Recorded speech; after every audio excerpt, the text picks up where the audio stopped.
Мен Кадыров Нурдин Жеңишбекович Баткен областынын Баткен районуна караштуу Карабак айылынан болом. 2002-жылы 15 февралда Карабак айылында жарык дүйнөгө келгем. Үй бүлөдө 5 бир тууганбыз, 3 уул, 2 кыз. Азыркы учурда Карабак айылындагы Ботон Арматов атындагы орто мектебинде 11-класста окуп жатам. Мен медреседе да 15 жашымда 9 ай окууга жетишкем. Эртең менен медреседе окуп, мектепке 2-сменага келип окуп жүрдүм. Ал жерден диний билим, адеп ахлак жана тарбия багытында окугам. Медреседен алган билимди азыркы мектепке келгенден кийин сабакта отуруп, айкалыштырып, мугалим айткан маалымат менен шарияттагы диндеги нерселерди салыштырып, бир жыйынтыкка келе албай, аябай кыйналчумун. Кээде мугалим менен диний жана мектептеги билимди салыштырып, талашып кетчүмүн. Маалыматты кайдан кантип алууну таба албай жүргөм.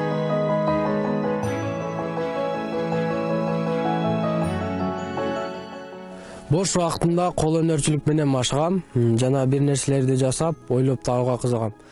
Макет жана адамдардын тиричилигин жеңилдетүүчү нерселерди ойлоп таап жасагым келет. Ойлонуп отуруп, чөп оруучу аппараттын макетин жасагам. Ал бензинсиз жана электр тогусуз эле иштөөгө жөндөмү бар. Андан сырткары шахмат доскасын, фигуралары менен архитектуралык көпүрөлөрдү, стол, стул жана башка ушул сыяктуу нерселердин макеттерин жасадым. Аларга мотор же электр тогун кошууга да аракет кылгам. Бирок шарт жоктугуна байланыштуу аягына чыкпай турат. Макет жасап жатып, колумду кесип же оорутуп алсам, мындай нерсенин кимге кереги бар деп таштап коюп ойлор келип кетчү. Кээде жалкоолугум кармап, айлана чөйрөдөгү адамдарга карап, эчтеке жасабай окугум да келбей калчу. Мурда максатсыз же максат коюуну билбей, адамдар менен тез эле чыдашып кетчүмүн. Бирөөнүн оюн толук укпай, кеңеш сурап кайрылганда аларга туура келбесе да, өз оюмду эле айтып койчумун. Дайыма меники туура болуп, же мен күнөөлүү эмесмин. Дайыма айланамдагыларды күнөөлөй берчүмүн.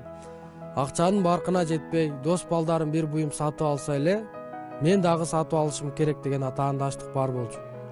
Максат жок болгондуктан көп уктап, убактымды текке кетирип жүрүптүрмүн. Келечек тууралуу убактысы келгенде ойлоном да деп жүргөм. Айылдагы тиричиликке аралашып эле жүрө берипмин. Алгач жаштан долбооруна кошулганда, долбоорду бир иш-чара катары эле катышып койсом болду да деп ойлогом. Башкача айтканда, буга чейинки иш-чараларга окшоп өтөт кетет деп ойлогом. Мугалимибиз Ошко тренингке барасыңар дегенде ишенбей түшүнүгүм деле жок болгон. Барсам ойноп келем да деп ойлогом. Убакыт өткөн сайын көп иш-чараларга, тренингтерге катышып, долбоордун иш-чараларына катышып, мен өзүмдү таптым десем болот. Мен күткөн, мага керек болгон нерселерди үйрөндүм.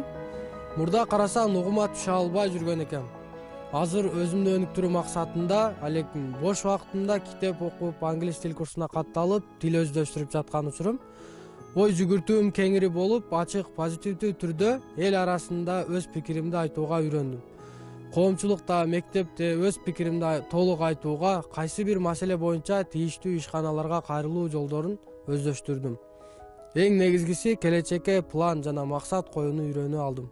Диний билимди жаштан долбоорунан алган билимдер менен айкалыштырып, өзүнчө уникалдуу жол таптым.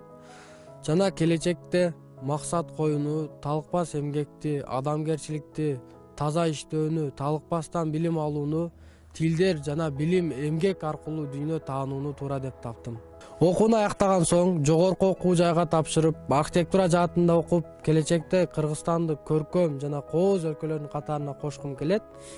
Дүйнө таануу менин чоң максаттарымдын бири болуп калды. Азыркы учурда жаштан долбоорунун катышуусумун. Жаштанга катышканыма эч качан өкүнбөйм.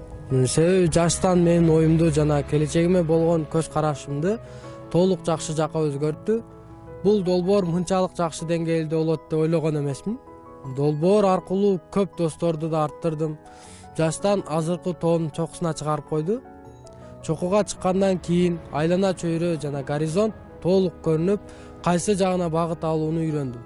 Жаштан эң сонун мыкты долбоор, жаштандын бардык мүчөлөрүнө ыраазычылыгымды билдирем.